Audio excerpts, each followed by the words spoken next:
Edema.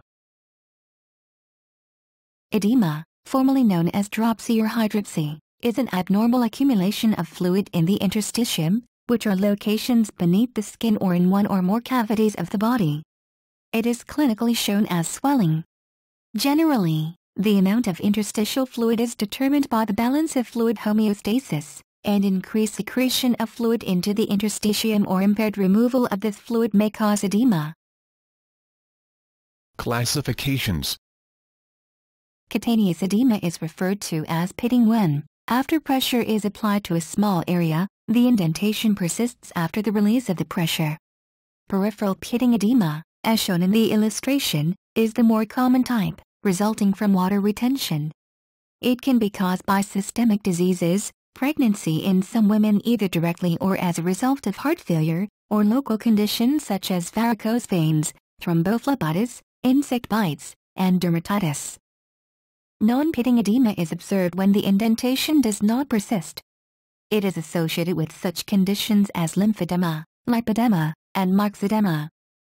Edema caused by malnutrition defines kwashiorkor, an acute form of childhood protein energy malnutrition characterized by edema, irritability, anorexia, ulcerating dermatoses, and an enlarged liver with fatty infiltrates.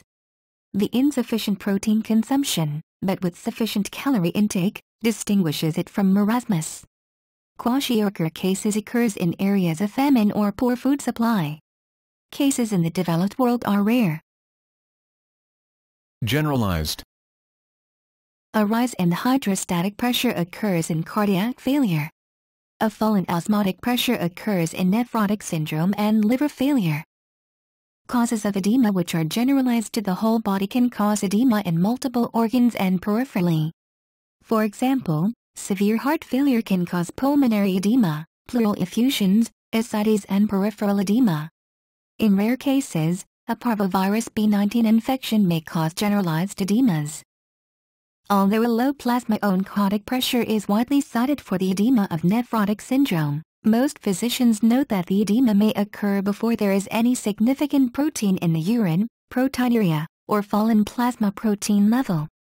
Most forms of nephrotic syndrome are due to biochemical and structural changes in the basement membrane of capillaries in the kidney glomeruli, and these changes occur, if to a lesser degree, in the vessels of most other tissues of the body. Thus the resulting increase in permeability that leads to protein in the urine can explain the edema if all other vessels are more permeable as well. As well as the previously mentioned conditions, edemas often occur during the late stages of pregnancy in some women. This is more common with those of a history of pulmonary problems or poor circulation also being intensified if arthritis is already present in that particular woman. Women that already have arthritic problems most often have to seek medical help for pain caused from overreactive swelling. Edemas that occur during pregnancy are usually found in the lower part of the leg, usually from the calf down. Organ-specific. An edema will occur in specific organs as part of inflammations, tendinitis or pancreatitis, for instance. Certain organs develop edema through tissue-specific mechanisms. Examples of edema in specific organs. Cerebral edema is extracellular fluid accumulation in the brain. It can occur in toxic or abnormal metabolic states and conditions such as systemic lupus or reduced oxygen at high altitudes. It causes drowsiness or loss of consciousness. Pulmonary edema occurs when the pressure in blood vessels in the lung is raised because of obstruction to the removal of blood via the pulmonary veins. This is usually due to failure of the left ventricle of the heart. It can also occur in altitude sickness or on inhalation of toxic chemicals. Pulmonary edema produces shortness of breath. Pleural effusions may occur when fluid also accumulates in the pleural cavity. Edema may also be found in the cornea of the eye with glaucoma, severe conjunctivitis or keratitis or after surgery.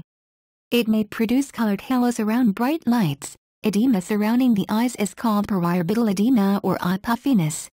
The periorbital tissues are most noticeably swollen immediately after waking, perhaps as a result of the gravitational redistribution of fluid in the horizontal position. Common appearances of cutaneous edema are observed with mosquito bites, spider bites, bee stings, woolen flare, and skin contact with certain plants such as poison ivy or western poison oak, the latter of which are termed contact dermatitis. Another cutaneous form of edema is myxedema, which is caused by increased deposition of connective tissue. In myxedema, and a variety of other rare conditions, edema is caused by an increased tendency of the tissue to hold water within its extracellular space. In myxedema, this is because of an increase in hydrophilic carbohydrate-rich molecules, perhaps mostly hyaluronan, deposited in the tissue matrix. Edema forms more easily in dependent areas in the elderly, sitting in chairs at home or on airplanes, and this is not well understood.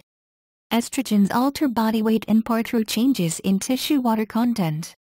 There may be a variety of poorly understood situations in which transfer of water from tissue matrix to lymphatics is impaired because of changes in the hydrophilicity of the tissue or failure of the wicking function of terminal lymphatic capillaries.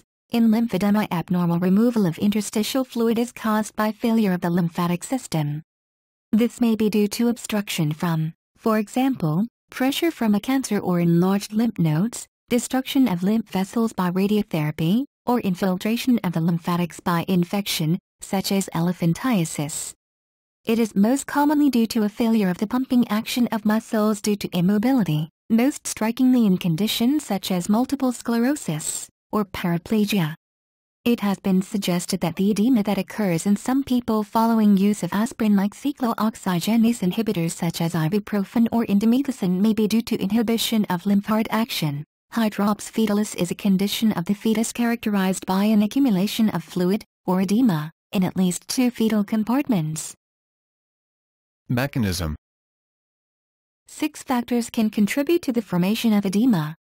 Increased hydrostatic pressure, reduced oncotic pressure within blood vessels, increased tissue oncotic pressure, increased blood vessel wall permeability, for example inflammation, obstruction of fluid clearance in the lymphatic system, changes in the water-retaining properties of the tissues themselves.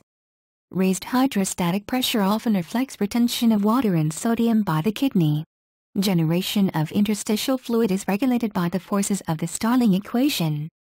Hydrostatic pressure within blood vessels tends to cause water to filter out into the tissue. This leads to a difference in protein concentration between blood plasma and tissue. As a result, the oncotic pressure of the higher level of protein in the plasma tends to draw water back into the blood vessels from the tissue. Starling's equation states that the rate of leakage of fluid is determined by the difference between the two forces and also by the permeability of the vessel wall to water, which determines the rate of flow for a given force imbalance. Most water leakage occurs in capillaries or postcapillary venules, which have a semi-permeable membrane wall that allows water to pass more freely than protein. The protein is said to be reflected, and the efficiency of reflection is given by a reflection constant of up to 1. If the gaps between the cells of the vessel wall open up, then permeability to water is increased first, but as the gaps increase in size, permeability to protein also increases with a fallen reflection coefficient. Changes in the variables in Starling's equation can contribute to the formation of edemas either by an increase in hydrostatic pressure within the blood vessel, a decrease in the oncotic pressure within the blood vessel, or an increase in vessel wall permeability. The latter has 2 effects. It allows water to flow more freely, and it reduces the oncotic pressure difference by allowing protein to leave the vessel more easily. Treatment. When possible, treatment involves resolving the underlying cause. Treatment may also involve positioning the affected body parts to improve drainage. For example, swelling in feet or ankles may be reduced by having the person lie down in bed or sit with the feet propped up on cushions. Intermittent pneumatic compression can be used to pressurize tissue in a limb, forcing fluids to flow out of pressurized area. Implants. Edema in plants is the extended swelling in plant organs caused primarily by an excessive accumulation of water, a condition most damaging in cacti, fuchsias, pelargonium and succulents. The excess absorption of water can cause cells to rupture, partly due to the cell walls being composed of flexible cellulose. Gallery.